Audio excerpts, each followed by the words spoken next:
Então, eu acho isso avassalador, né? Mas é basicamente isso que a gente vê, né? O que a gente vê na sociedade. Eu li ainda hoje um outro autor que ele falava o seguinte, olha, o cumprimento, mais ou menos o seguinte, o cumprimento de regras ou, enfim, a impunidade, ela é reveladora da moral das pessoas, né? Da moral. Então, eventualmente, quando você pensa numa regra determinada, tá? Ou na aplicação dessa regra, você está revelando um tanto do seu caráter, um tanto da sua moral, tá?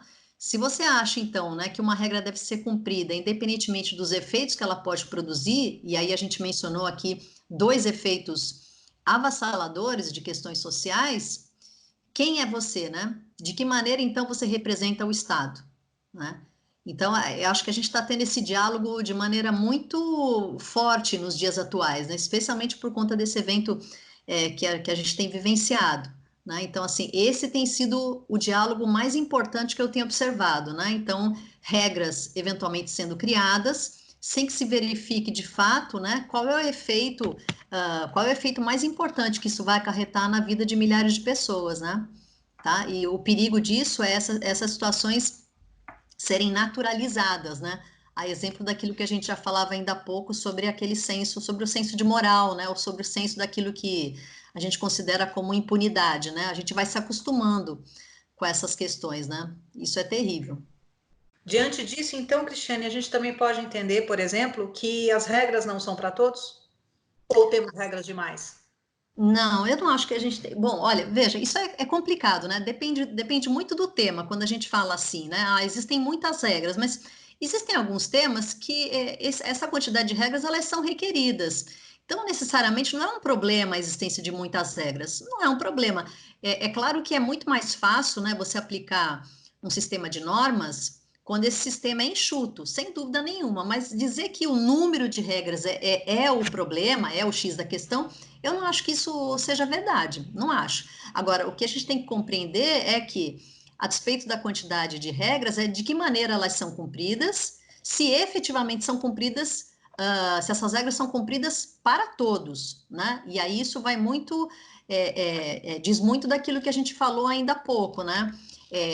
Há uma aplicação seletiva de regras, né? E isso é exatamente a medida da impunidade, né? Então, muito aquilo que se fala a respeito da impunidade tem a ver com a maneira como as regras são criadas não, a maneira como as regras são aplicadas para determinados grupos de pessoas, especificamente, tá?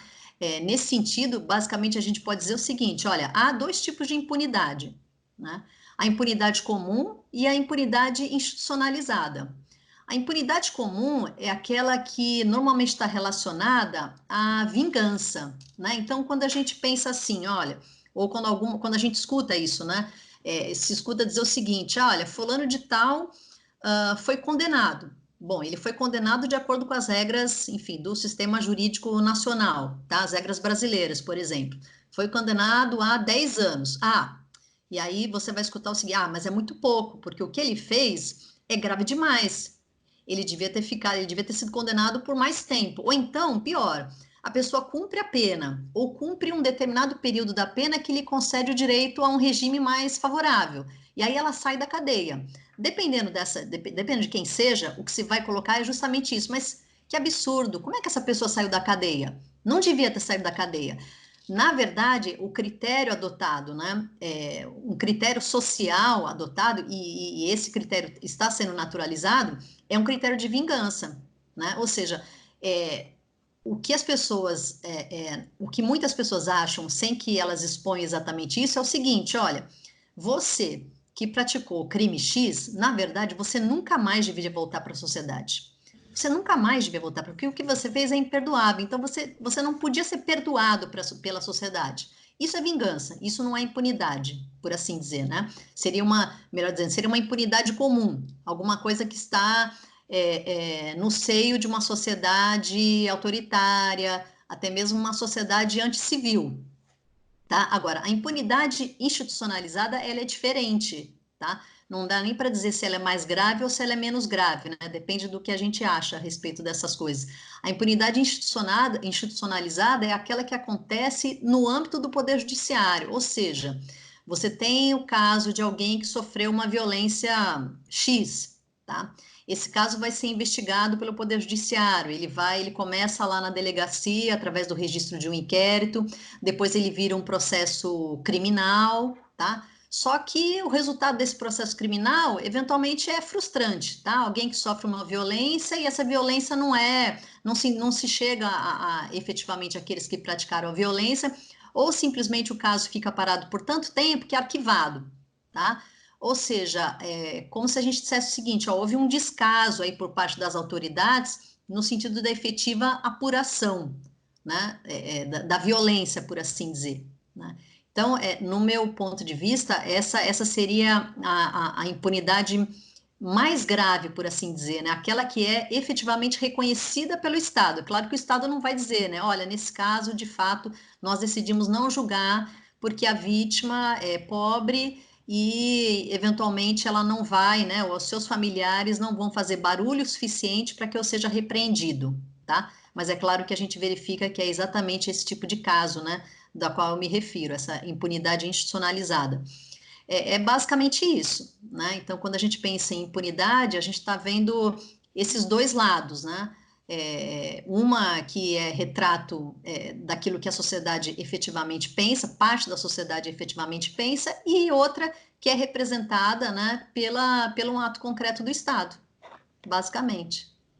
Pegando esse gancho do que a sociedade pensa, Cris, muito se repete, principalmente na nossa sociedade brasileira, de que a pessoa pode até, o indivíduo ele pode não ser penalizado pela justiça dos homens, mas com certeza não escaparia da justiça divina. Se usa muito a questão do divino, da relação com aquilo que não se pode prever, com o poder supremo, dentro dessa questão de justiça, ou ainda dentro dessa questão punitiva. Como que você enxerga essa relação religião-punição? E o perdão? Não, para mim são coisas assim absolutamente distintas. Elas jamais deveriam se misturar. Não há sistema de justiça que pode sofrer esse tipo de interferência, né? Aliás, o Estado brasileiro, sob regra, né, não tem, não deveria sofrer esse tipo de interferência, mas isso é alguma coisa que a gente vê muito claramente na sociedade, né? Eu acho que isso é fruto mesmo de uma questão cultural muito séria, né? Que é brasileira e é também, né, verificada em outros lugares, né? Mas eu acho que a gente ainda está numa fase, como a gente costuma falar, assim, de justificativa de direitos. O que que isso significa? Olha, a gente ainda está numa fase que a gente precisa justificar o porquê que determinado bem deve ser protegido por uma lei, tá? Ou seja, isso é terrível, né? Porque se você ainda precisa justificar, e essa é uma temática dos direitos humanos também, né? Ou seja, o tempo todo, né? Os defensores dos direitos humanos, eles precisam justificar, olha, é necessário sim ter regras protetivas para os detentos, porque eles são pessoas, né? Então, ou seja, essa justificativa, né? Não, essas pessoas merecem proteção. Ou em qualquer outra temática. Olha, a mulher merece proteção, como se isso não fosse óbvio, né? Então, esse é um problema que a gente verifica, né, na sociedade brasileira. A gente ainda está nessa fase de ter que justificar determinados direitos, né? E esses direitos não é qualquer direito que a gente está falando, né? A gente está falando da ordem de direitos humanos, ou seja, é uma fase muito anterior, né, de reconhecimento social, né? Então, ou seja, as pessoas ainda justificam que determinados direitos devem ser tutelados ou não, de acordo com questões religiosas. Então, eu acho que isso demonstra uma sociedade ainda muito atrasada, né, nesse aspecto, no aspecto de reconhecimento de direitos. Eu não estou dizendo que isso está certo ou que está errado, mas, sob o ponto de vista do ordenamento jurídico, sem dúvida nenhuma, é um atraso. Né? É um atraso grosseiro, né? Porque as questões religiosas elas deveriam ser consideradas de maneira totalmente apartada das jurídicas, né? Porque elas contaminam essas questões de tal modo que aquele que analisa a regra, que analisa a lei, certamente vai sofrer um processo de interferência muito grave, né? Que provavelmente pode redundar numa grande injustiça, num caso concreto. Então, parece alguma coisa muito óbvia, mas a gente tem que afirmar mesmo, né? Então, questão religiosa jamais deveria estar atrelada ou associada a uma questão de justiça, né? No sentido mais estrito da palavra, né? Eu acho muito complicado essa questão, né? Me fez lembrar, inclusive, de um debate também atualíssimo, aliás, relacionado ao possível número de mortos pelo vírus, né? Pelo coronavírus. E aí a questão que se coloca, né, e que a análise que eu faço é justamente essa. Isso é tão grave, esse tipo de colocação, né, no seguinte sentido, não, mas olha, vamos abrir o comércio, porque na verdade as pessoas que serão eventualmente infectadas e eventualmente vão morrer são os idosos. É um grupo de idosos.